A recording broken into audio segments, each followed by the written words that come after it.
Hello, welcome to Steve McDonald's Arts and Crafts, and today what I'm going to be doing is testing out this mould to see if it makes coasters that are any good. Now this is actually quite a thin mould. The coasters aren't really thick in this, so that concerns me because they are quite large, so it's really important to use the right resin. Now I'm in the UK, so I'll be using Resin Colours resin because I absolutely love it. It's brilliant resin. And they have this Ultimate Art resin, which is a 2-to-1 resin, which is brilliant as well because it cures really clear and lovely and hard.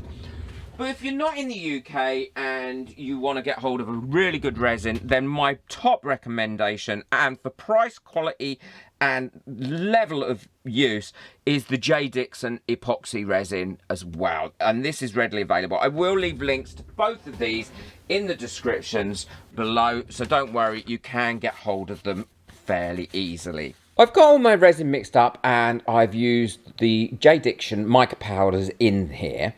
And as you can see, what I do is I like to pour my colours in strips or all around. I don't really like just to have one colour in things. I don't know why, considering I'm colourblind. And I also have a trick to allow these colours to blend in really well, but not go a muddy colour. So I've used the first colour. Now I'm just going in with the second colour to where I want it. Now when you put another colour beside it, it will kind of push one out of the way, which is really useful. I'm topping up here where I need a little bit more of, I think it's blue. I'm putting it in, but you can see in the pots what a beautiful colours these are. They really are shiny and magnificent. Can't say enough about them. So there we go, finished topping that up, and now I'm putting my final colour in. And this is normally the darker colour that I used last, and I use a little bit less of it because I don't want it to dominate the rest of the coasters. I'd just like to say a quick thank you to all my members whose names are coming up now. If you'd like to become a member and benefit from the live streams, the additional perks and the extra videos on how to set up and your own business and sell your arts and crafts, then the link for that is in the description below. We have a great community. So again, just filling this up to make sure it's right where I want it. And now this is my little trick.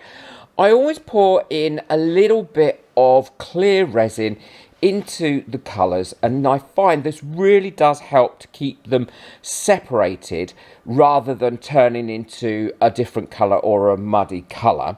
And then I will make sure that I put quite a nice dollop in those colours. I won't do the red, but then I will go round and just put a line of it through the blue and each of these blues. And as you can see as well with this resin, it hasn't got hardly any bubbles in it, which is really important as well, because I don't like a really bubbly resin. I'm sure none of us do. And this isn't something that I'd want to put in a pressure pot, because by the time I'd got it in there, I'd have poured everything out of this and it'd be all over the floor, most of it. So then what I will do is I will take the tip of a micro brush, not the fluffy end, the other end, and then just make the pattern that I want. I'd just like to say, well, a quick thank you to everyone that bought me a coffee last month. If you'd like to buy me a coffee and get your name on my coffee board, then the link for that is in the description below. It's really appreciated and does allow me to keep making the videos and buying stuff for this channel. So going through, ensuring that I've got the pattern I want. Now this pattern isn't going to stay exactly like this because the resin will move around. I pop any surface bubbles with a long neck lighter, never a torch, because I don't want to burn the mould, and leave it to cure overnight. But these are all cured up and they're nice and set. And I'm loving how the pattern comes out. I think these colours are absolutely beautiful. Well done to Iridescent on your selection of colours. And the other thing is, just to let you know, in case you weren't, I've double checked with their lab and their resin is all heat proof to 80 degrees, so it should be fine for hot cups of tea and things like that and mugs. But with any resin that's heat resistant, what you must always do is allow these to cure up fully. So that means you can't use them for hot drinks for at least 4 weeks. Now that might seem strange, but it really does need that time to get itself sorted out. I don't seem to be able to get... Look, it's a 4-piece jigsaw I've got here, and evidently I can't put a 4-piece jigsaw together.